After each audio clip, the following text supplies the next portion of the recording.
We're entering mid-August and the conversations over free agents are still an important part of the NBA discussions. It's not surprising as there are still some free agents available for teams to snap up, and that list includes a certain Dwight Howard. He might be turning 37 later this year, but that doesn't mean the veteran can't play a major part for some franchises. Let's take a look at two teams that need Dwight Howard. First up, the Los Angeles Clippers. The Los Angeles Clippers are a veteran-led side under the coaching of Ty Lue and the leadership of Kawhi Leonard and Paul George. They've also made a similar move in the market already when they managed to convince John Wall to join them in what could be a superb transfer for the upcoming season. Depth isn't an issue for the Clippers, but that doesn't mean they wouldn't like a player like Howard on their team. The Clippers have some big ambitions for the upcoming season, and they'll need all the help they can get from their deep roster. Of course, when you consider that Kawhi Leonard will be making a return to competitive basketball after a lengthy delay, you've got to manage his comeback to avoid a potential injury from recurring. For that matter, the Wall signing remains a master stroke, but they do well to add Howard to that mix too. The 8-time All-Star might not be as good as he once was, but that doesn't mean he can't contribute off the bench. In the last 2 seasons, Howard has contributed significantly to 2 sides that needed his contribution desperately. He played nearly 70 games for the Sixers in 2020, and then went on to feature for more than 16 minutes for the Lakers over 60 games over the course of last season. Of course, Howard isn't as flashy as John Wall, but if you want to win a ring, you need the kind of defensive consistency he'll bring to the roster. Next, the New York Knicks. This would be the exact opposite of a move to the Clippers. The Knicks are a young team with bursting potential, and someone like Howard can play a big part for them by being the experienced option off the bench. We think this one suits Howard a little more as he's already experienced playing with the veteran style in LA, and maybe he's looking for a change in scenery. If that's the case, then he'd love to move to New York and be a part of the young and exciting roster. The Knicks desperately need a player like Howard too. Even if they didn't, Tim Thibodeau would love to sign an experienced rebounder like Howard because he'd improve them massively, and Thibodeau loves signing veterans. Plus, he's got a ring to go with his 8-time All-Star credentials, and that's the kind of experience you want around the young blood on your roster. Plus, if you have a player of Howard's ilk coming off the bench for a few minutes in every game, it can be huge to see out some important games over the course of the season. And as we've seen in the last 2 seasons, Howard can still contribute in a major way. He's used to playing over 15 to 16 minutes in the last couple of seasons, and he can do that for many games, considering he's playing 64 of them on average in the last 2 years. Not to mention, he'll be replacing Taj Gibson, who left earlier this year, and he's a definite upgrade on Gibson. In fact, it's surprising that the Wizards didn't go for Howard and decided to bring in Gibson instead.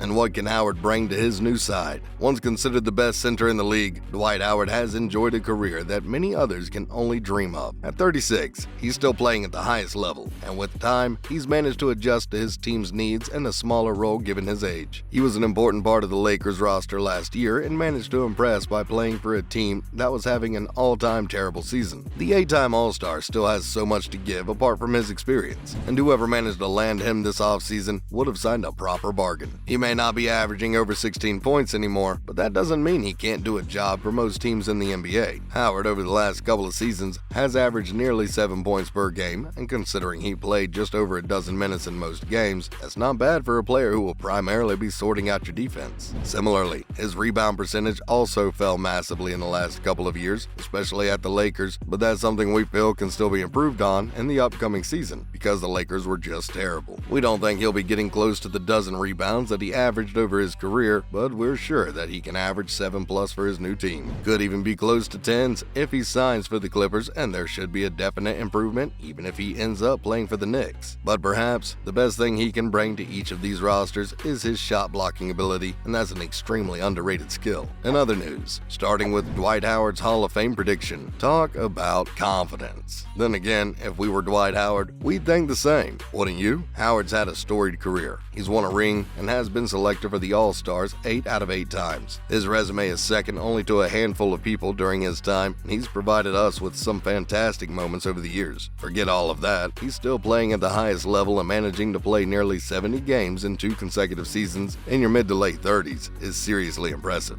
And Howard believes all that is going to be enough to get him into the Hall of Fame. If you were around in 2009 and watched basketball, you'd agree with that statement because that Orlando Magic side led by Howard was insane. They almost did the impossible, but Kobe and Gasol had different ideas like they usually did. As for Howard, he was sensational. Imagine being so versatile that you're winning Defensive Player of the Year 3 times in a row, by the way. No one else has managed to do that, and also impacting the game massively at the other end. end. Howard thinks that he'll eventually get the recognition he deserves. We agree. If there's a player who deserves to be hyped up more, it's definitely that man. Recency bias and new fans fail to put respect on Howard's name, and we don't blame them. They're just not familiar with his game. And the 8-time All-Star believes that he's not losing sleep because of that. He'll get his reward when the time's right. Secondly, the Lakers to step up Kyrie pursuit. Yeah, it's hardly surprising that after LeBron met with the Lakers front office, the franchise has decided to intensify their efforts in landing Kyrie Irving. Their patience was understandable as they wanted to wait for the Nets to sort out their troubles, but now it seems that LeBron is pushing ahead for the trade to go through and wants it done as soon as possible. The Lakers aren't competing against any other franchise to land Kyrie, and that means they don't need to make an ambitious offer to scare away potential suitors. However, they also don't have a lot of draft capital and were believed to offer only one pick along with Russell Westbrook for Kyrie Irving. That too seems to have changed in the last week as the Athletic's Jovan Bua revealed that the Lakers are ready to offer the maximum number of first-round picks to make sure the deal is completed. Some fans might think that all that isn't worth getting Kyrie in, and their fears are well-founded considering the Lakers aren't exactly the best decision-makers in the NBA. But at the same time, the fans need to consider this. If you want to win the championship, you need to go all in. Signing Kyrie would be exactly that. They might be acting like a small-time franchise, but let's be honest, they're not. The Lakers can afford the extra tax payment, and they should be looking to get Joe Harris included in the deal too. Lastly, Clippers' best team in the Western Conference. Tim Bontemps believes that the Clippers are the best team in the Western Conference going into the new season. We don't disagree. They're going to be up there with the very best considering the kind of roster they've managed to put together. And with the return of Kawhi Leonard, they could be unstoppable. Meanwhile, ESPN's analyst Bobby Marks agrees with the statement and added that the Clippers can win 60 games this season. This optimism is founded on ground realities. On paper, the current Clippers roster looks as good as it has ever looked, and this might just be their best chance of finally winning a ring. Of course though, if the Lakers end up signing Kyrie, the Western Conference playoffs will be a lot of fun. That's a wrap for this video. Which team should sign Dwight Howard? Let us know in the comments below. Make sure to give this video a thumbs up and subscribe to our channel for more videos like this. See you in the next one.